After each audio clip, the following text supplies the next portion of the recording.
Oke, assalamualaikum warahmatullahi wabarakatuh. Waalaikumsalam warahmatullahi wabarakatuh. Gimana kabarnya? Baik atau enggak sehat? Sehat semua. Oke.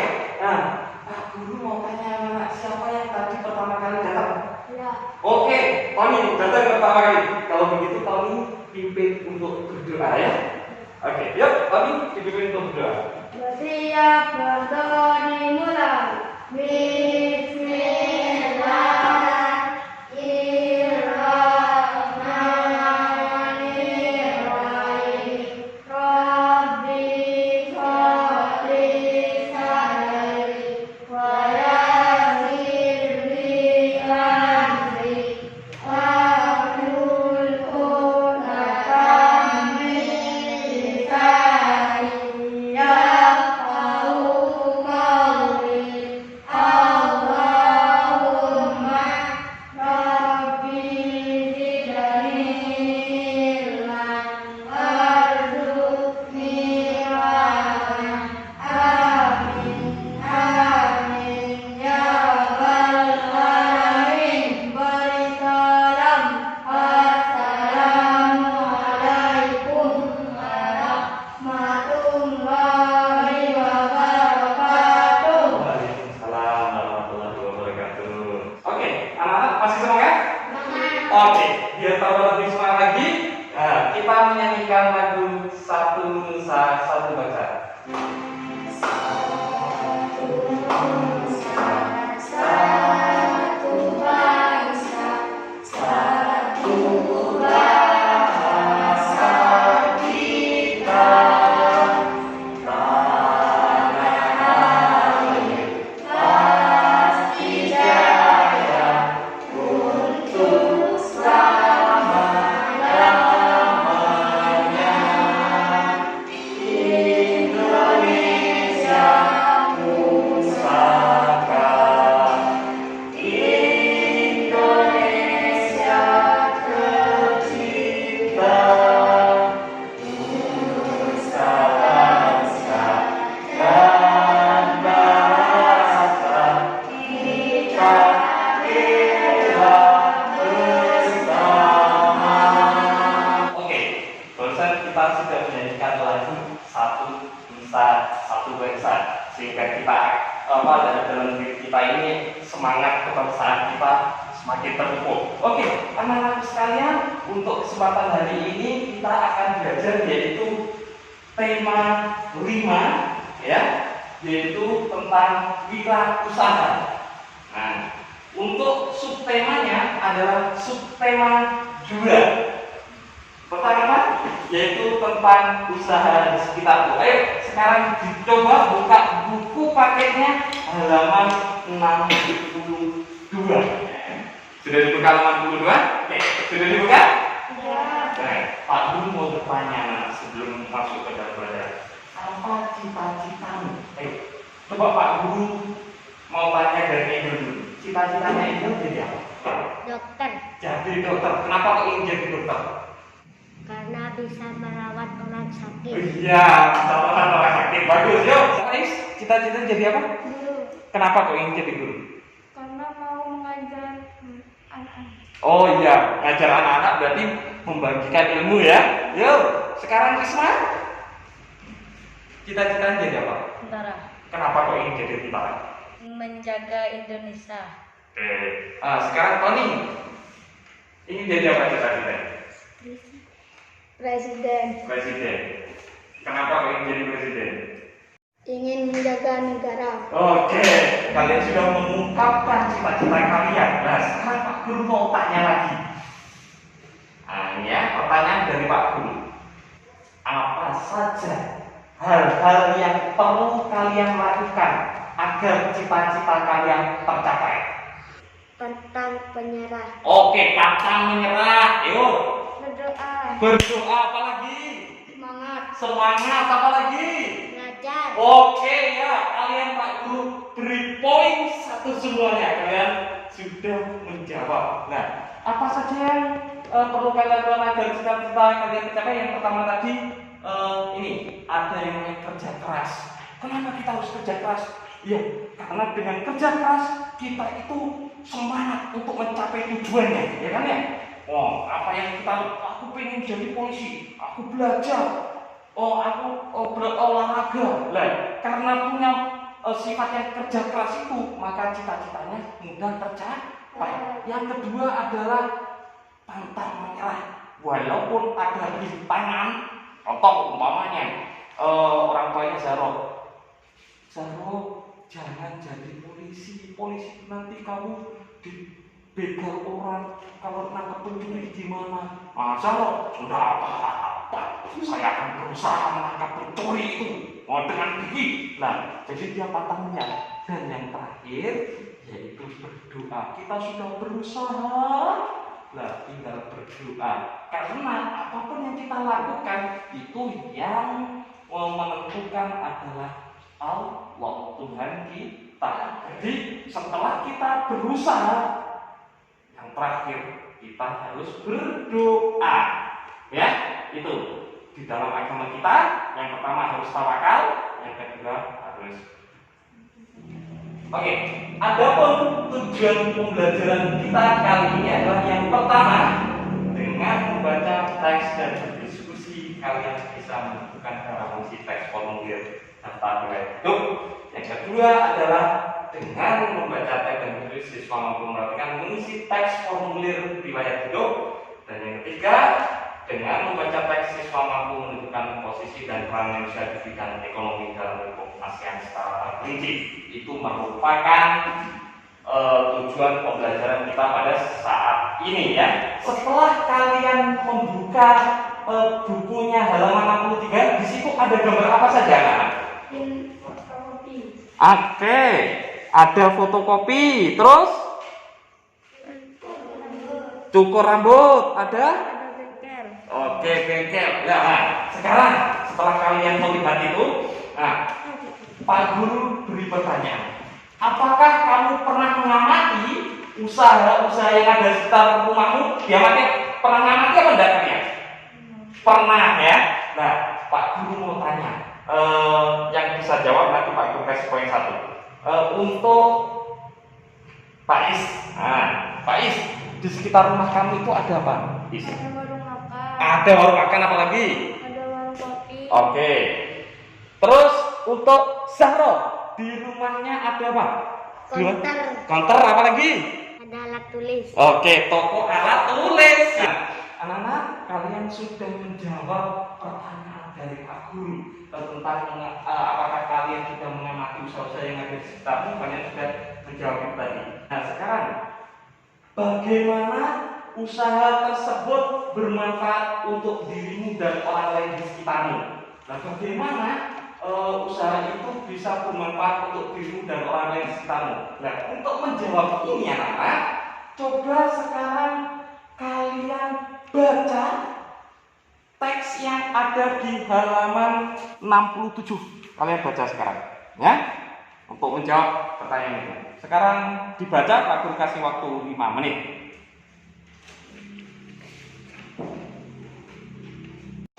Untuk menjawab pertanyaan tadi, apa? Coba, Pak Is.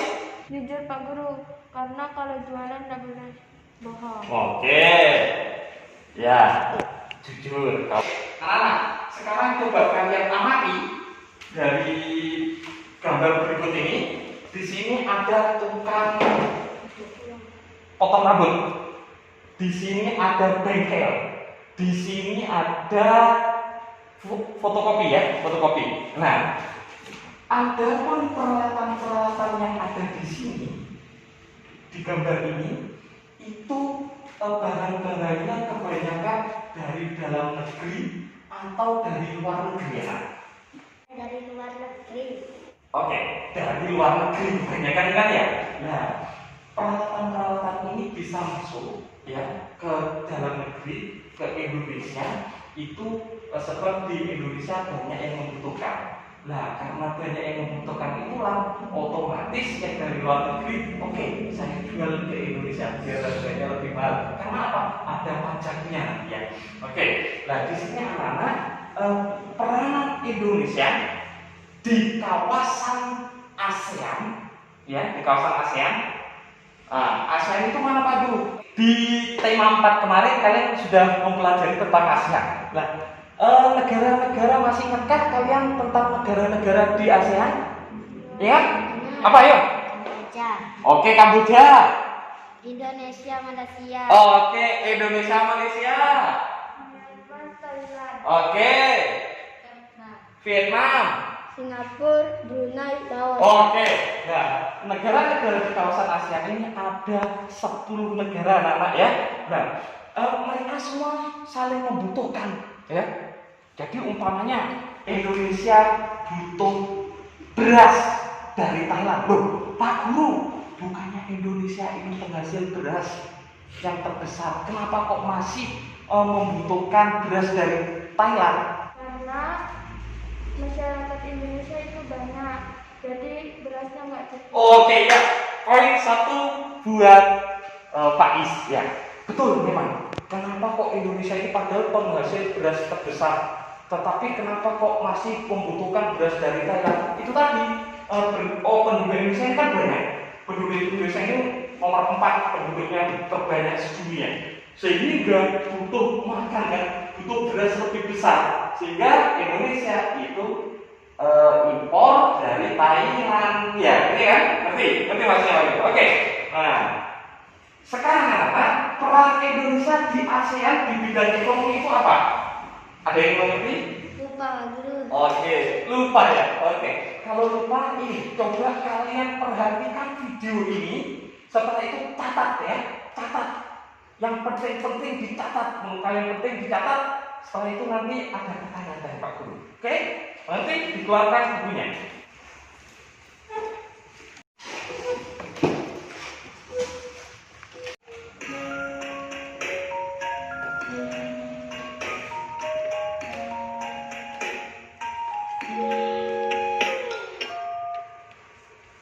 Halo, Assalamualaikum warahmatullahi wabarakatuh. Pada video kali ini kita akan belajar mengenai kerjasama ekonomi ASEAN yang merupakan rangkuman materi tema 5 subtema 1 muatan pelajaran IPS. Yang akan kita pelajari hari ini ada 2 materi pokok. Yang pertama, macam-macam kerjasama ekonomi antar negara ASEAN.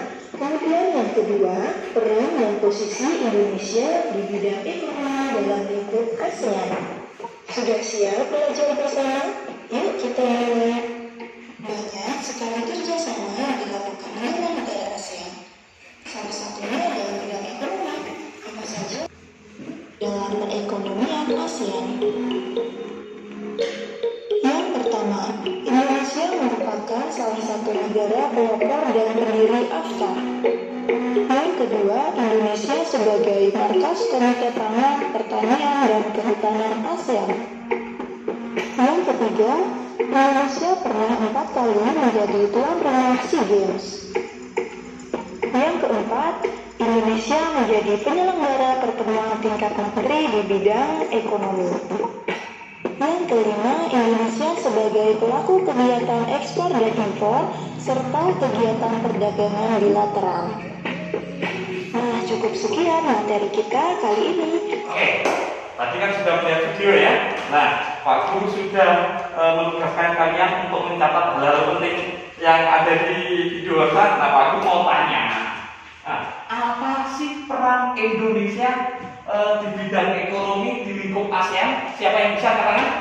Apa ya? Pendiri AFTA. Apa? Pendiri AFTA. Iya, pendiri AFTA. Poin 1. Apalagi? Siapa? Ayo. Apa? Markas Komite Pangan. Oke, markas Komite Pangan ASEAN. Yuk. Siapa lagi? Oke. Penyelenggara pertemuan tingkat menteri ekonomi ASEAN. Oke, ya poin 1. Yuk. Nah. Pelaku ekspor dan impor perdagangan bilateral. Oke, pelaku ekspor impor poin 1. Nah, pertama peranan Indonesia di bidang ekonomi di lingkup ASEAN ya. Itu yang pertama pendiri AFTA sebagai markas pangan, terus sebagai pelaku ekspor impor dan banyak lagi yang lainnya. Nah sekarang kalau peranan Indonesia di bidang sosial budaya? Ya, siapa yang bisa angkat tangan? Masih ingat yang belajar kemarin? Oke, yuk. Membantu negara-negara yang terkena musibah. Oke, poin 1, membantu negara-negara yang terkena musibah. Ya, seperti kemarin di Filipina ada angin topan, Indonesia membantu. Ya, itu merupakan peranan Indonesia, salah satu peranan Indonesia di bidang sosial budaya. Anak-anak, ada yang ingin ditanyakan dari pelajaran yang tadi itu? Tidak ada. Oke, kalau tidak ada, Pak Guru beri LKPD ya, kalian kerjakan.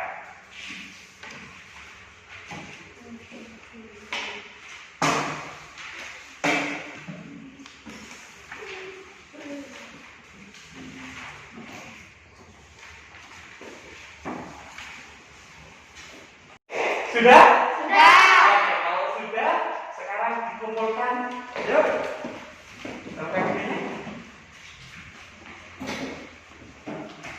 LKPD kalian sudah Pak Guru terimanya. Nah, sekarang ya. Oke, yuk izin ke toilet ya. Kita tunggu dulu ya, agar nanti tidak ketinggalan pelajaran yang ini, materi yang ini. Kalau nanti Pak Guru teruskan, Pak Angel belum datang, uji Angel ya.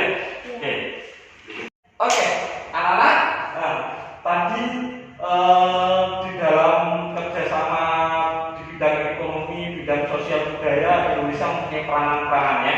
Nah, di pelajaran yang kemarin, di tema 5, tapi subtema pertama, subtema 1, itu sudah dijelaskan bahwa Indonesia itu melakukan kerjasama dengan negara-negara di ASEAN. Salah satunya yaitu tentang pupuk urea yang dibangun pabriknya di Aceh.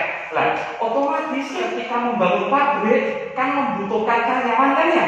Nah, karyawan kalau ingin melamar pekerjaan di pabrik, mereka harus melampirkan yang namanya daftar riwayat hidup. Nah, Pak Guru mau tanya, pelajaran kemarin sudah ada tentang daftar riwayat hidup. Nah, siapa yang tahu apa artinya daftar riwayat hidup? Siapa yang tahu daftar riwayat hidup artinya apa? Angkat tangan, Pak Guru kasih poin juga. Yuk. Oke, jangan malu-malu Pak Is, ya Pak Is. Apa daftar riwayat hidup itu artinya? Oke, daftar riwayat hidup adalah daftar yang berisi tentang informasi tentang diri seseorang. Apakah betul daftar riwayat hidup itu artinya?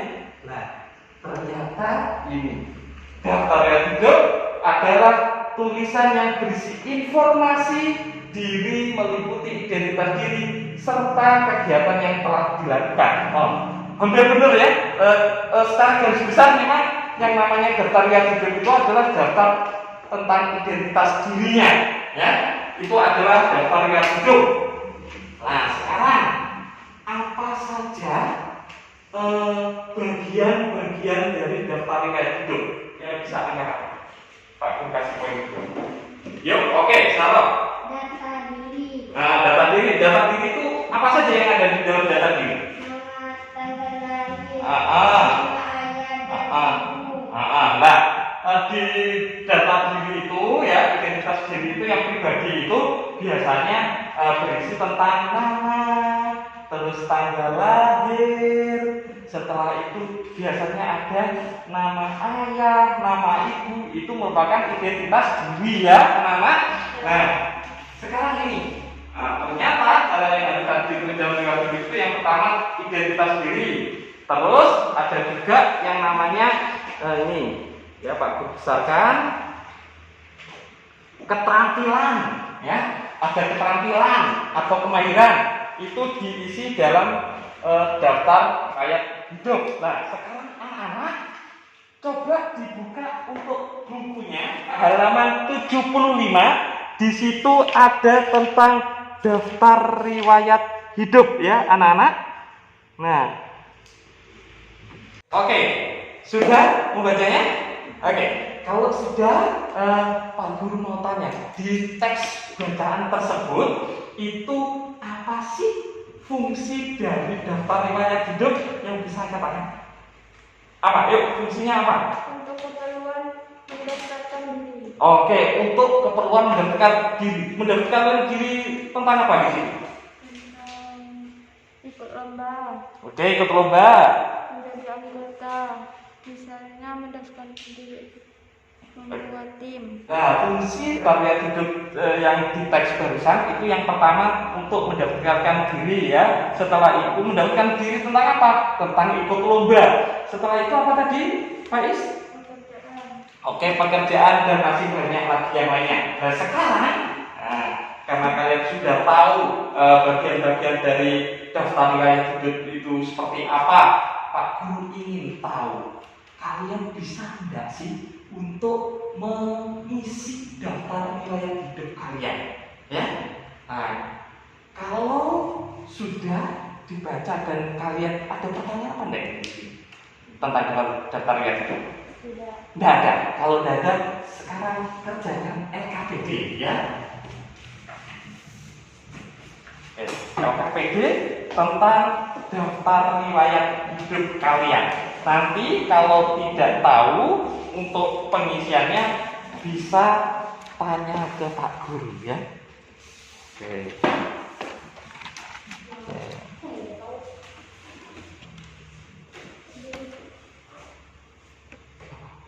Nah, di sini ya nama itu ya. Oke.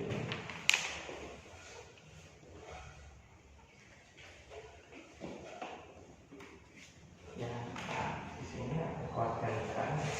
Ini keluarga negaranya mana? Indonesia ya, kan keluarga Indonesia ya. Indonesia punya orang? Tidak ada.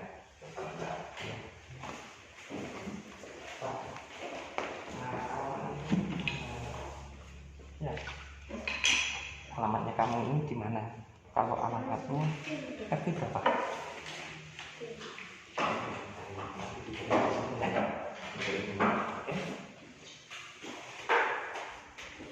Sudah mengerjakannya? Sudah. Oke, kalau sudah, Pak Guru tunjuk ya. Coba, Angel, bacakan daftar riwayat hidupnya kamu ke depan.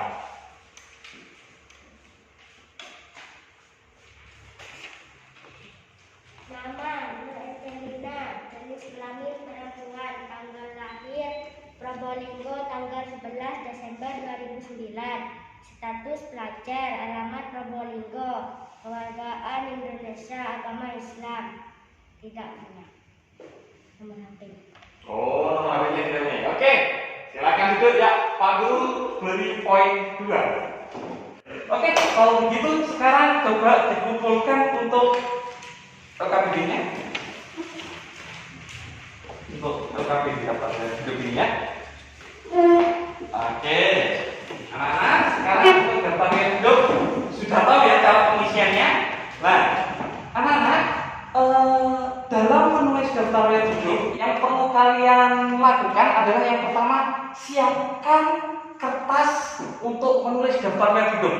Kalau yang di sini ini kan Pak Guru langsung tuliskan kan ya nama, nah kamu tinggal tulis. Biasanya nanti ketika kamu menulis daftar riwayat hidup itu disuruh untuk kertas kosong, biasanya kertas folio bergaris. Dan usahakan untuk menulisnya pakai tangan ya. Biasanya kalau di instansi-instansi negeri itu menulisnya harus pakai tangan ya. Nah itu kertasnya harus bersih. Terus setelah itu jangan sampai ada coretan. Coret hal yang nggak perlu loh ya, tapi di situ disuruh untuk menyoret yang perlu saja nggak apa-apa. Jadi namanya Andri Adianto seperti namanya Pak Guru Andri terus Adianto tulisnya I-nya kurang dicoretin nggak boleh ya. Itu yang pertama, harus kertasnya bersih, tidak lipat ya, tidak lecek juga. Nah setelah itu jangan pernah untuk mencoret hal yang tidak perlu. Yang ketiga adalah tinta untuk menulis itu pakai tinta yang berwarna biru ataupun hitam ya, mengerti? itu adalah hal-hal yang dilakukan kalian sebelum menulis daftar riwayat hidup. Ya, oke, anak-anak, mulai dari awal sampai dari akhir sekarang ini, ada nggak yang mau ditanyakan? Ada. Apa? Ayo. Boleh nggak pakai pensil? Karena menuliskan bisa dihapus. Oh, boleh nggak pakai pensil? Kan nanti bisa dihapus. Nah, kalau sebelum kalian menulis mau ditulis pakai pensil dulu, nggak apa-apa. Tetapi nanti harus dihapus ya itu. Karena apa? Kalau ditulis pakai pensil setelah itu diserahkan ke, umpamanya kamu mau mendaftarkan ke pabrik, nah diganti sama orang. Ganti namaku saja kan. Padahal daftar riwayat hidup itu harus jujur kan? Seperti katanya Pak Is tadi itu, mengisinya harus jujur. Ya kan? Kalau pakai pulpen, otomatis kan juga tidak bisa dihapus lagi. Kalau ada di tip X gitu ya, biasanya kalau di tip X kan kelihatan loh ini berarti tidak asli.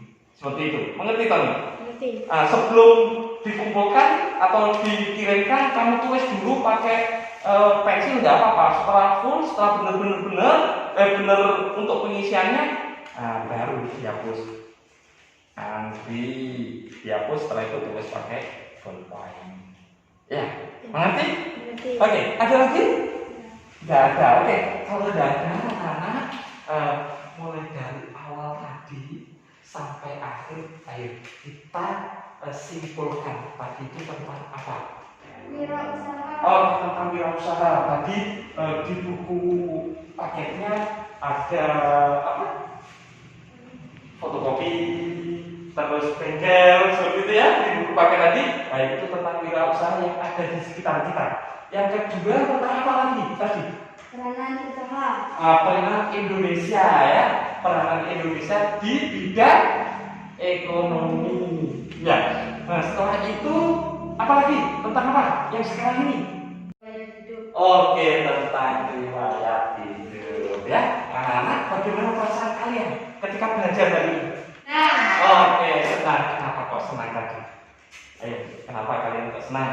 Saya bisa dapat guru mengisi riwayat. Oke, merasa senang Pak Is karena bisa mengisi riwayat hidupnya sendiri. Nah, sehingga Pak Is punya pengalaman Is nanti ketika kalian mau melamar di suatu instansi atau di suatu tempat kerja, kan pasti butuh daftar riwayat hidup. Kalian sudah tahu dasar-dasarnya pengisian daftar riwayat hidup, ya? Oke, kalau begitu untuk yang halaman ini 75 nanti kalian buat PR ya.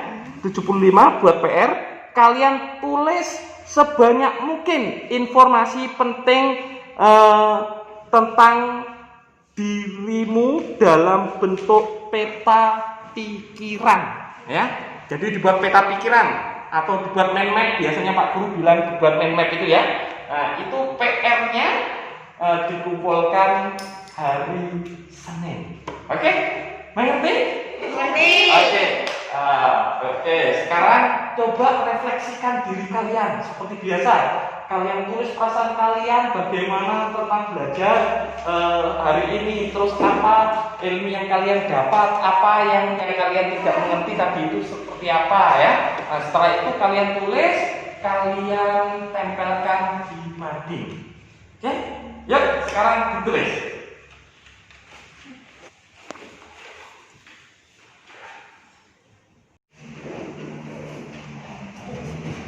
Oke, sekarang tadi Angel sudah menempelkan untuk refleksinya di mading. Yuk sekarang bukunya dimasukkan, persiapan untuk pulang. Yuk dimasukkan bukunya.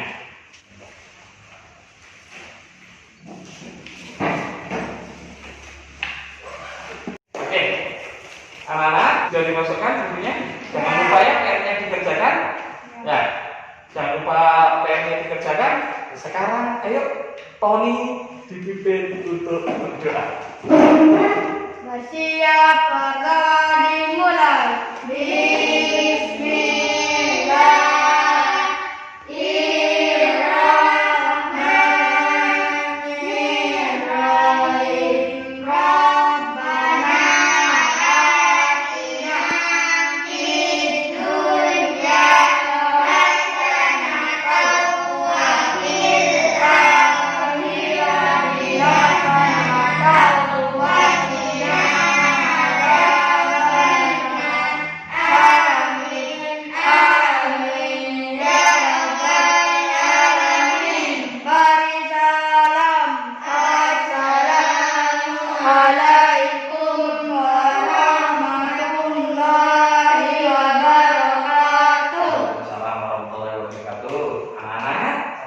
ya, nanti lewat jalannya lewat sebelah kiri ya. Nah, terus kalau sampai rumah jangan lupa untuk mencuci tangan pakai sabun dengan air yang mengalir ya.